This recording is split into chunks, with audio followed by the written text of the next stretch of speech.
Oi, turma, tudo bem com vocês? Na aula de hoje, nós vamos falar sobre a fisiologia do sistema imune. O sistema imune ele tem diversas funções. Entre uma delas está reconhecer e remover células próprias anormais. São aquelas células que durante a sua produção ficaram anormais, principalmente células pré-cancerígenas. Então, o sistema imune ele consegue reconhecer essas células e acaba destruindo elas para que elas não consigam se multiplicar. Caso nós tenhamos alguma deficiência no sistema imune ou essa reprodução das células seja maior, acaba acontecendo o desenvolvimento do câncer. Então, acredita-se que o sistema imune ele consegue prevenir o aparecimento do câncer porque ele acaba retirando essas células anormais da circulação. Outra função importante do sistema imune é remover células mortas danificadas. Então, células que morreram ou que foram danificadas por causa de algum patógeno, por exemplo, o sistema imune ele retira da circulação, porque elas não têm mais função para continuarem circulando. E outra função, e eu diria que é uma das principais funções do sistema imune, é proteger o corpo contra patógenos, contra micro-organismos, como bactéria, fungo, vírus, né? Que aí nós lembramos aí do coronavírus. E também ele tem uma função muito importante na remoção de parasitas. Então, nós sabemos que o sistema imune consegue combater parasitas maiores, e isso é bem interessante também. Mas o sistema imune ele também pode falhar, ocasionando respostas não desejadas. Entre essas respostas não desejadas, nós temos as respostas incorretas, que causam doença autoimune. O que acontece nessa doença autoimune? O sistema imune começa a combater células sadias do organismo e isso faz com que ocorra inflamação e também morte das células naquela região. Por exemplo, artrite reumatoide é uma doença inflamatória crônica que afeta as articulações. Então, as células do sistema imune vão lá e combatem as células da articulação, ocasionando a doença artrite reumatoide. Nós temos também respostas exageradas, principalmente quando a gente fala de alergia. Então, geralmente, as pessoas, por exemplo, recebem picada de uma abelha. Elas vão ter uma resposta alérgica a essa picada, que é o sistema imune tentando combater a toxina da abelha. Mas algumas pessoas vão ter uma resposta extremamente exagerada a uma picada que vai levar essa pessoa para o hospital. Então, é uma alergia muito maior do que daria uma resposta imune normal. E, por último, nós temos a falta da resposta, quando o paciente tem imunodeficiência. Essa imunodeficiência ela pode ser ocasionada por distúrbio genético ou adquirido. Quando a gente fala de deficiência, imunodeficiência, primeira doença, síndrome que vem na nossa cabeça é a síndrome da insuficiência adquirida, a AIDS, que faz com que o nosso sistema não consiga mais responder aos patógenos externos. Então, acaba tendo uma falha na resposta imune. E outro, que seria adquirido, pode ser devido ao tratamento medicamentoso, como, por exemplo, o pessoal que faz tratamento para câncer. Quando nós temos esse tratamento, vai diminuir a quantidade de células do organismo e isso faz com que nós tenhamos aí uma diminuição de células do sistema imune que vai diminuir os patógenos também. A resposta imune do organismo divide-se em duas linhas, a primeira linha de defesa e a segunda linha de defesa. A primeira linha são barreiras físicas e químicas que vão tentar evitar que o patógeno entre no organismo. Então, entre essas barreiras, nós temos o epitélio, né, que é uma barreira protetora tanto da pele quanto das mucosas, e vai ser a primeiríssima barreira de defesa do nosso corpo.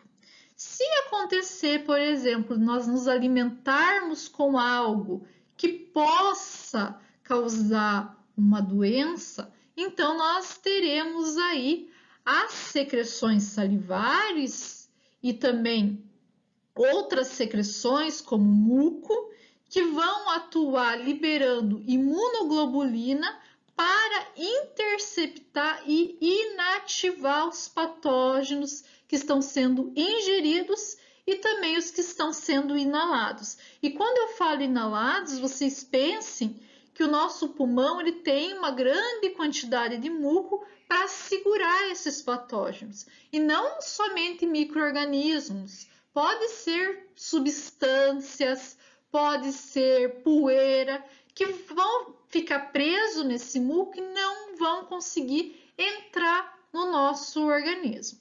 Caso a gente tenha se alimentado com algum patógeno, nós também vamos ter a destruição desse patógeno pelo ácido do estômago, que vai atuar como uma barreira química. Então, poucos patógenos vão conseguir sobreviver a esse ácido, né? O ácido, por ter um pH extremamente baixo, ele acaba destruindo os patógenos que foram ingeridos, e isso é extremamente importante na defesa do organismo. Em relação à segunda linha de defesa, vão ser respostas imunes internas. Então, quando o patógeno conseguiu passar pela primeira linha de defesa, nós teremos aí a segunda linha que vai atuar inibindo o crescimento desse patógeno e vai também atuar destruindo esse patógeno dentro do organismo. Então, em relação a essa segunda linha de defesa, que é uma resposta imune interna, nós temos primeiramente a detecção e identificação da substância estranha. A partir do momento que essa substância foi detectada, nós temos então a comunicação com outras células imunes do nosso corpo. Depois, nós vamos ter o recrutamento para ocorrer a resposta coordenada, e então nós teremos a destruição do invasor. Então, pensem assim, se acontece de nós nos cortarmos, né? Nos cortamos e acabou tendo contato de algumas bactérias naquele corte. Então, nós vamos detectar que teve a entrada dessa bactéria. As células da região vão mandar sinais para as células imunes. Essas células, então, elas vão ser recrutadas para aquela região onde teve o corte e vão fazer com que ocorra a destruição ou supressão do invasor. Então, ou o invasor vai ser destruído ou não vai deixar com que esse invasor seja multiplicado naquela região. Quando a gente fala em anatomia do sistema imune, é difícil pensar nele anatomicamente. Por quê? Porque a maioria do sistema imune ele vai estar no interior dos tecidos, como por exemplo na pele ou no sistema gastrointestinal. Mas, para vocês terem uma ideia do tamanho desse sistema, pensem que o peso do sistema imune é igual, mais ou menos, à massa do nosso encéfalo. Então, para vocês terem uma noção aí de como é importante e é grande o sistema imunológico. Então, tem-se essa importância. Para facilitar, nós vamos dividir o sistema imune nos tecidos linfóides e nas células imunes. Os tecidos linfóides eles vão ser divididos em primários e secundários. Nos primários é onde ocorre a maturação e também formação das células. Então, vai ocorrer no timo e na medula óssea. A gente já falou um pouco de medula óssea, então vocês podem relembrar aí da formação dessas células na medula óssea. Algumas células imunes, elas não elas maduram, mas elas não se especializam até a primeira exposição a patógeno. Essas células imunes maduras, mas não especializadas, vão ser chamadas de células naive. As outras células elas vão se tornar células especializadas. Já no tecido linfóide secundário, nós vamos ter as células maduras ativas, então é onde elas vão estar atuando. Então nós temos o tecido encapsulado, que é o baço e os linfonodos, e o não encapsulado, que são conhecidos como tecidos difusos, como por exemplo as amígdalas e também outros tecidos aí que têm contato com o ambiente externo. Nós já vamos falar sobre eles para vocês compreenderem melhor. Então, vocês têm que ter noção que esses tecidos secundários são onde as células maduras interagem com os patógenos e então iniciam a resposta imune. Então, é aqui nessa região que nós vamos ter a destruição dos patógenos. Então, vamos começar falando dos tecidos linfóides primários, que são os tecidos que produzem as células, tá? Vamos começar falando do timo. O timo, então, é um órgão bilobado que vai estar posicionado em cima do coração, entre os pulmões, e ele vai atingir o seu maior tamanho na adolescência. Depois, o nosso organismo começa a substituir o timo por tecido adiposo. O timo ele vai produzir linfócitos T e também peptídeos como timosina, timopoetina e timolina. A medula óssea, que está escondidinha aqui no interior do nosso osso, é muitas vezes desconsiderada como tecido. Embora, coletivamente, se a gente somar toda a medula óssea do nosso organismo, nós vamos ter o peso do fígado em medula, para vocês terem noção também do tamanho da medula óssea.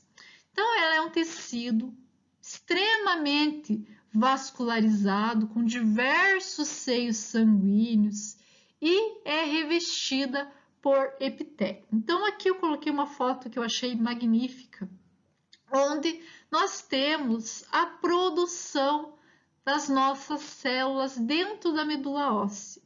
E como ela é extremamente vascularizada, após a produção e maturação, nós vamos ter então o envio dessas células diretamente para a corrente sanguínea.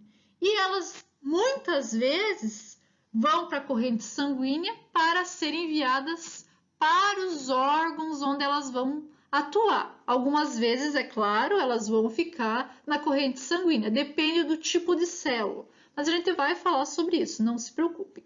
Então, eu coloquei aqui para vocês relembrarem até da maturação do eritrócito. Então, vem aí da célula tronco, ele vai maturando até que a célula, expulsa o núcleo e ela vai ser uma célula não nucleada que vai atuar no transporte de oxigênio e tem uma importância muito grande em relação a isso. Nós também temos aqui os fragmentos sendo liberados dos megacariócitos que vão formar as plaquetas.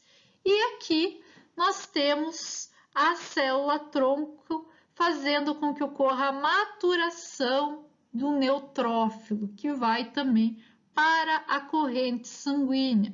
Nós também temos aqui nessa imagem os macrófagos, monócitos, linfócitos, que estão sendo então madurecidos nessa região para a liberação para a nossa corrente sanguínea. Então, para vocês terem uma ideia de como esse tecido, apesar de muitas vezes ser conhecido como uma região morta, tem uma vida extremamente agitada, digamos assim.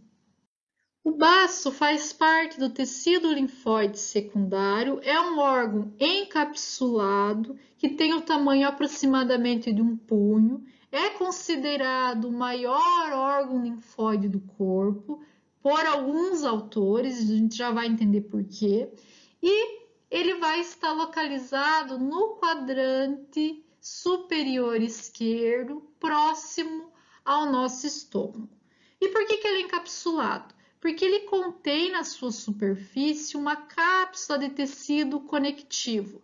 Essa cápsula, ela acaba se estendendo, aqui vocês conseguem ver nessa imagem ampliada, para o interior, fazendo com que ocorra uma sustentação tanto dos vasos sanguíneos como do tecido linfático.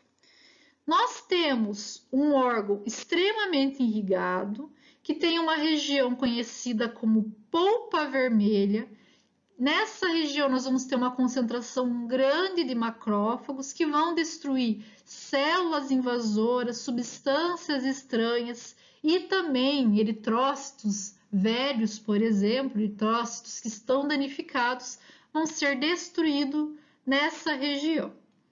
Na polpa branca, nós vamos ter, que fica nessa região, a presença de linfócitos, principalmente, que também atuam na defesa do nosso organismo.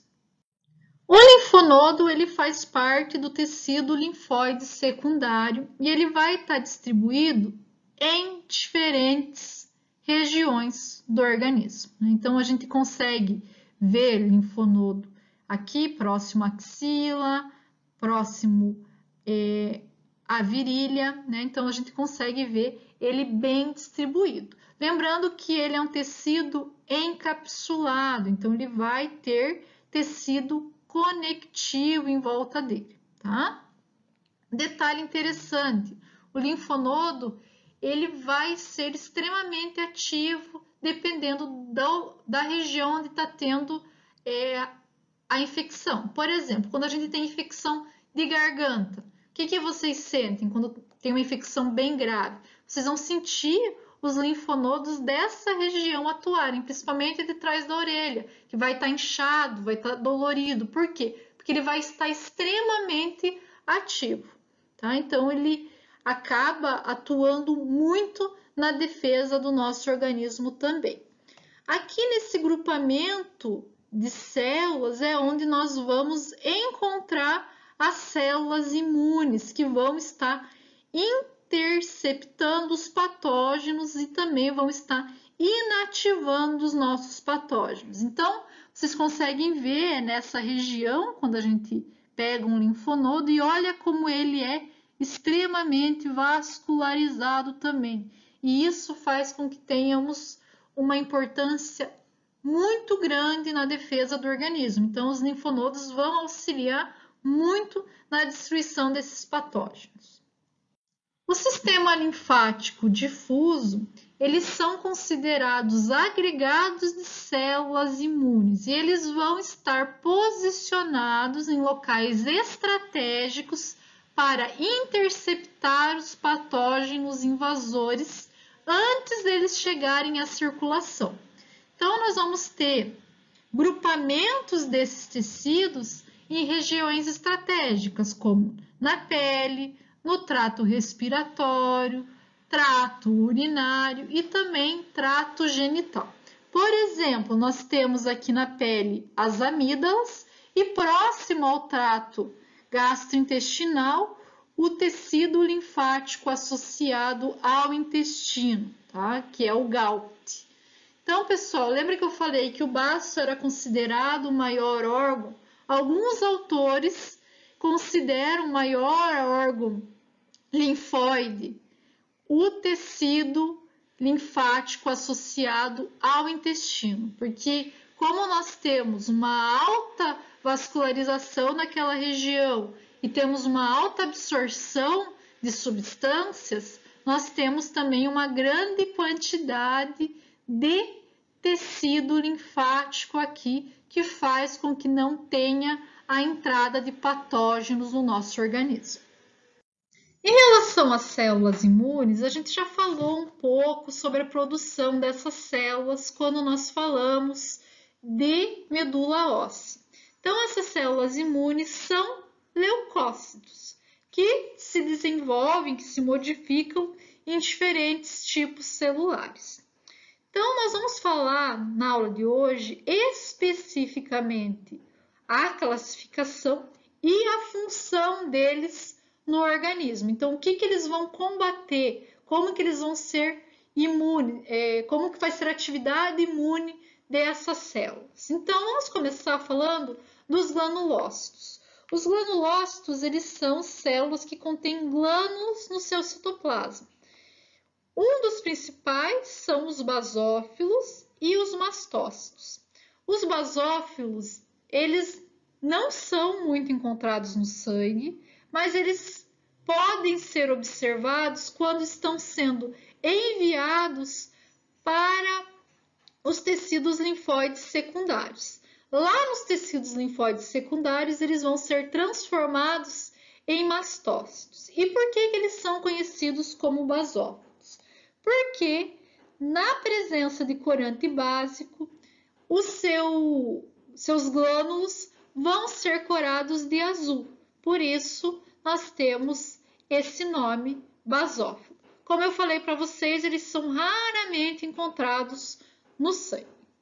Os eosinófilos, eles vão ter seus glânulos corados com rosa quando utilizado um corante ácido de eosina. Por isso, eosinófilo.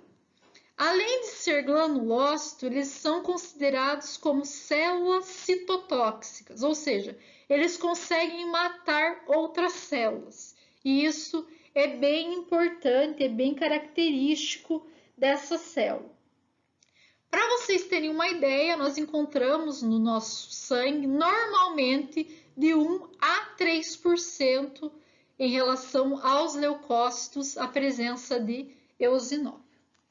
Os neutrófilos, que também são considerados granulócitos, eles não ficam escuros com os corantes, por isso são neutros e por isso o nome neutrófilos.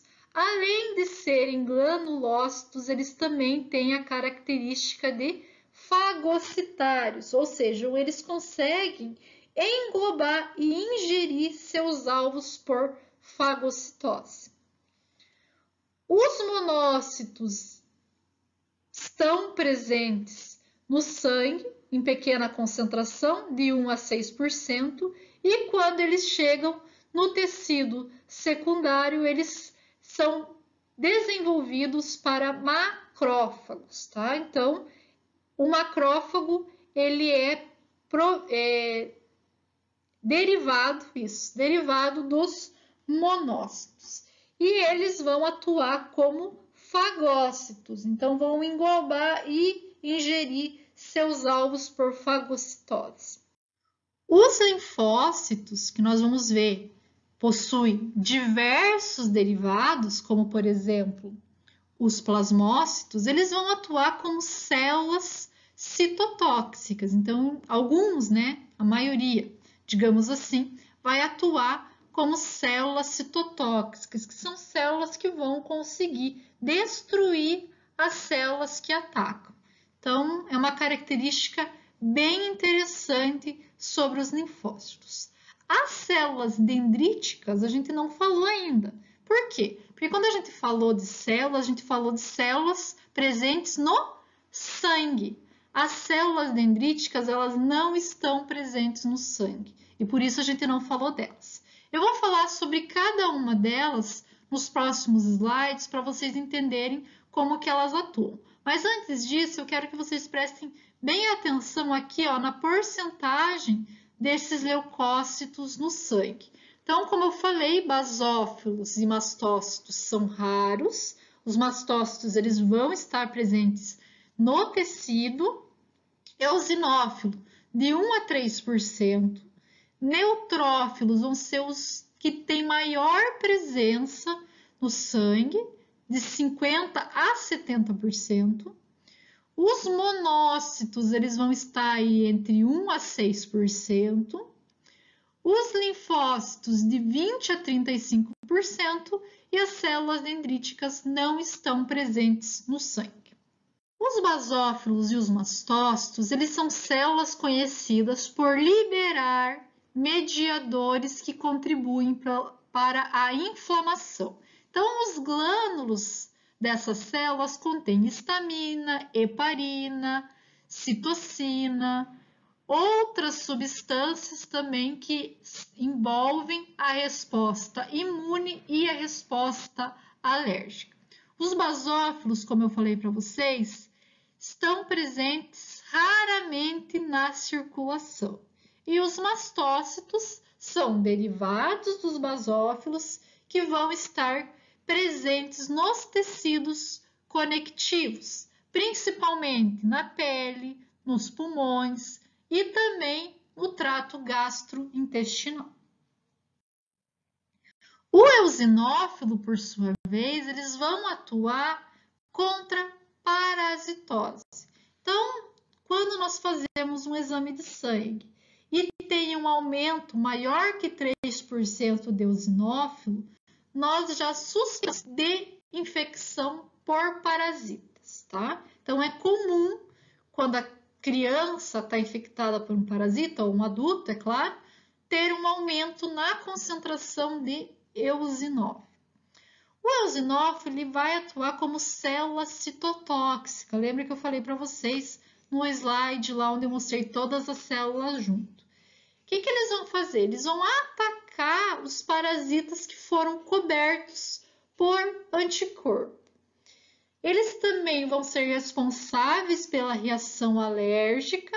Então, pode ocorrer um aumento caso o indivíduo esteja desenvolvendo alergia, pode ter um aumento na circulação de eosinófilo, e ela vai atuar contribuindo para a inflamação local e também para o dano tecidual. Então, nós vamos ter aí liberações de enzimas tóxicas, substâncias oxidativas, neurotoxinas que são derivadas desse eosinófilo, que vão causar alergia na região, vão causar processo alérgico, tá? Nós vamos encontrar esses eosinófilos principalmente nos pulmões, no trato genital e urinário, trato gastrointestinal, principalmente porque a maioria dos parasitas gastrointestinais vão ser combatidos por ele, e também no tecido conectivo da pele. Os neutrófilos são os leucócitos mais abundantes, como eu já falei para vocês, na circulação. Então, eles vão atuar ingerindo tanto bactérias como outras substâncias estranhas. Na infecção bacteriana, eles vão ingerir e destruir as bactérias, vão também liberar algumas citocinas que vão causar febre, por exemplo, como os pirogênicos, e também vão causar inflamação, como alguns mediadores químicos. Febre é importante, pessoal, no sistema imune. Por quê? Porque o aumento da temperatura no nosso organismo acaba inativando essas bactérias porque elas não conseguem sobreviver a determinadas temperaturas. E é por isso que o nosso organismo muitas vezes acaba aumentando a temperatura através dessas substâncias pirogênicas para que tenha um combate a essas bactérias. Quando nós falamos de localização, como eu já falei para vocês, a maioria vai estar presente no sangue e pode ocorrer dessas células saírem do sangue para o local extravascular quando nós temos algum dano ou infecção naquela região. Os monócitos, como nós já falamos, são precursores dos macrófagos. Então, no tecido, os monócitos eles vão aumentar de tamanho e vão se diferenciar em macrófagos. E os macrófagos é que vão atuar como células imunes, né? Como células de defesa do nosso organismo. Alguns vão patrulhar o tecido, outros vão permanecer fixo em um local apropriado. E eles vão fazer fagocitose de bactéria, eritrócitos antigos, velhos, danificados e também alguns neutrófilos mortos. Eu vou mandar para vocês, junto com essa aula, um vídeo mostrando como que o macrófago atua, pessoal. É muito interessante, eu quero que vocês assistam, hein? Não esquece, depois da aula, de assistir como que esses macrófagos atuam no nosso organismo. É muito interessante como ele faz a fagocitose, como que esses que patrulham os tecidos correm aí atrás das bactérias. É claro que é um vídeo feito numa lâmina, mas é como ocorre no nosso organismo. Então, assistam depois da aula para vocês verem. Outro papel interessante dos macrófagos é que eles desenvolvem a imunidade adquirida. Eu vou explicar para vocês o que é a imunidade adquirida e inata na próxima aula, mas só para vocês já irem se assimilando com essa nomenclatura. Então, são células que apresentam os antígenos, tá? Então, elas apresentam um antígeno para outras células. E isso é bem interessante, mas na aula que vem a gente vai falar melhor sobre isso.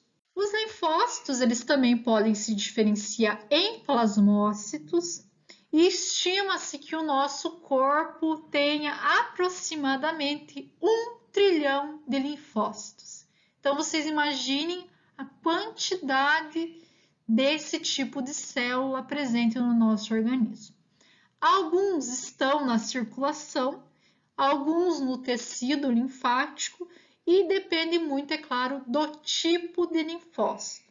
Nós temos linfócitos do tipo B e seus derivados, que vão produzir anticorpo e também vão atuar como células apresentadoras de antígeno.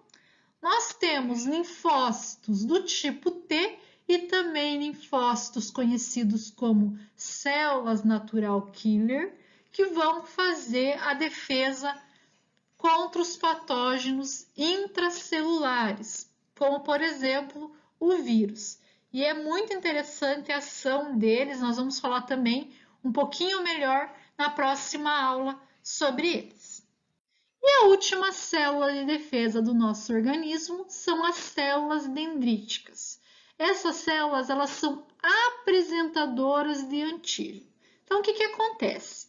Elas reconhecem o antígeno no organismo e vão migrar para os tecidos linfóides secundários, como por exemplo os linfonodos, onde elas vão apresentar esse antígeno para os linfócitos e vão ativá-los para que eles atuem na defesa do organismo.